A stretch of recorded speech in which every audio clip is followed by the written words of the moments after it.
Magandang araw po sa inyong lahat, lalo na sa ating mga pinuno, kawal at kawani ng Hukbong Katihan ng Pilipinas. Ako po si Father Leon, ang Post-Catholic Chaplain ng Headquarters and Headquarters Support Group, Philippine Army. At ito po ang Salita ng Diyos, ang ating gabay.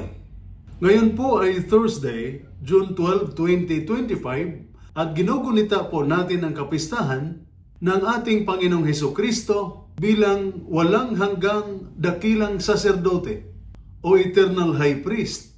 At ipinagdiriwang din natin ang Araw ng Kalayaan ng Pilipinas or Independence Day. At sa ating Ebanghelyo sa araw na ito ay binibigyang diin na tayong lahat ay ipinagdarasal ni Jesus. Isang makapangyarihang paalala na hindi tayo kailanman nag-iisa sa ating pakikibaka. Ang panalangin ni Jesus sa Ebanghelyo ni San Juan ay tinaguriang mataas na pagdarasal or high priestly prayer. At ito ay napapanahon dahil ngayong araw kinikilala natin si Jesus bilang dakilang saserdote magpakailanman. Bilang saserdote, hindi lamang siya namamagitan para sa atin. Inalay niya ang kanyang sarili bilang handog para sa ating kaligtasan. Kaya kung ikaw ay sundalo, opisyal, empleyado o mamamayan, mahalagang tandaan, si Jesus ay nananalangin para sa iyo.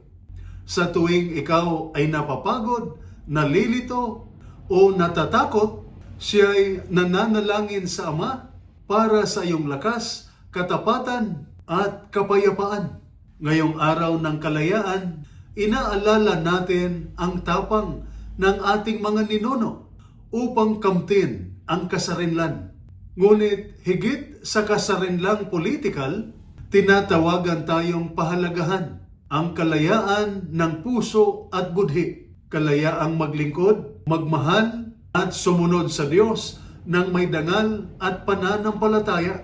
Sa tulong ng ating walang hanggang dakilang saserdote, tayo ay pinalalakas, pinatatatag at pinababanal. At bilang kanyang mga tagasunod, tinatawagan tayong maging saserdote rin sa ating sariling buhay. Mga tagapamagitan ng pag-ibig, tagapagdala ng pag-asa at tagapagtaguyod ng kapayapaan. Ito po ang salita ng Diyos, ang ating gabay. Manalangin tayo.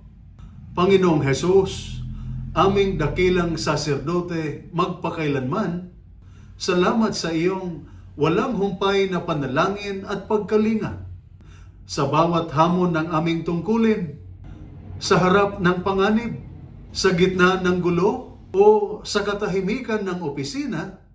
Naway madaman naming ikaw ay laging kasama. Ngayong araw ng kalayaan, itanim mo sa aming puso ang tunay na diwa ng paglaya, hindi para sa sariling kaginhawaan, kundi para sa paglilingkod ng may dangal at malasakit. Amen. At sumainyo at sa inyong pamilya ang pagpapala ng makapangyarihang Diyos, Ama, Anak at Espiritu Santo. Amen.